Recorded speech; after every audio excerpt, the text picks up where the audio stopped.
Well, hello YouTube, and welcome to part 3 of Seastar Hydraulic Helm Rebuild. I got my spool back from the glass bead blaster. You see I plugged all the important parts. Came out very nice. I've cleaned up all of my little piece parts to the best as I can without removing a bunch of material. And I polished up this little bearing race here as best as it's going to get without taking up too much material. This race right here, this surface rides on top of these pistons here and moves them in and out of this spool here. One of my followers asked me, how do you clean out these small bores? How do you decide what you're going to do when you're cleaning out these small bores and stuff? Well, I fix airplanes for a living, and one of the things that I have discovered over the years is I absolutely love Scotch-Brite. This is a piece of a green Scotch-Brite pad. You can get this at any of the big box stores in a case or a box of it. And you can cut it down with scissors to do all kinds of neat things. This is one of my cleaning tools that I use, and basically all it is a 1/4-inch piece of brass. Oh, it's roughly about 8 inches long, and I cut a slice. See if I can see it. There it is, right there. Cut a slice in the end of it,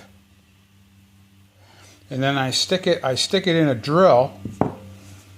Cut a strip of Scotch-Brite, or in this case you can see here I use some really fine sandpaper. This is 400 grit sandpaper, and I use this to clean this bore here, because this is where the spool valve slides back and forth, and this is the spool valve here that I've cleaned all the corrosion off of to make it slide, and it slides in and out of this hole now very, very nicely, so I know that that's probably going to work.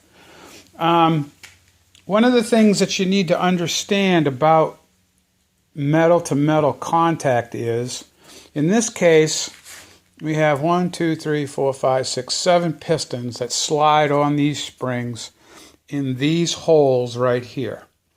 There's no piston rings, there's no O-rings.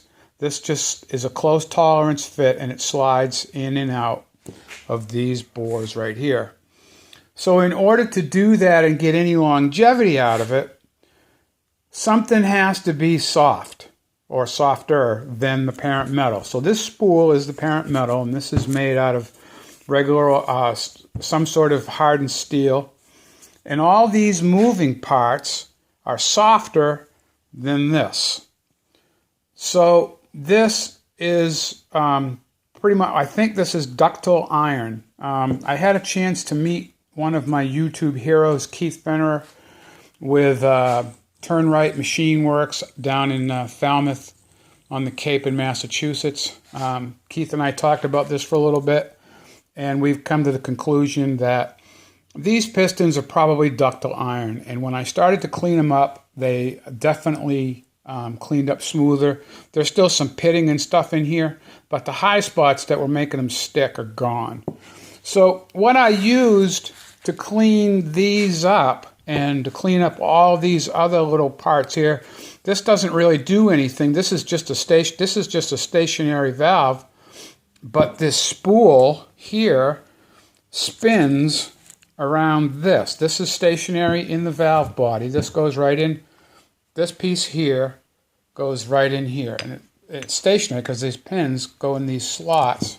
Let's see if I can get a picture of those slots. No. Anyway, there's 2 slots right here that this fits in, kind of like that. And then these tubes here with the O-rings on them go in here and here, and then these 2 little check valves go in there also. And they basically work back and forth when the fluid is transferred from one side to the other. So there's a bearing in here that I cleaned up, and that works pretty good.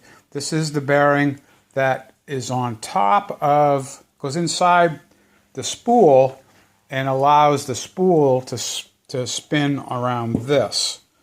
And then this bearing in here is the bearing that mounts. This goes in here, and it mounts at an angle so that as the spool spins, these pistons go in and out on this angle. And that's where this rides along here. Now this piece here was pitted pretty bad, and I had a bunch of raised corrosion on it, and I really needed to get it smooth.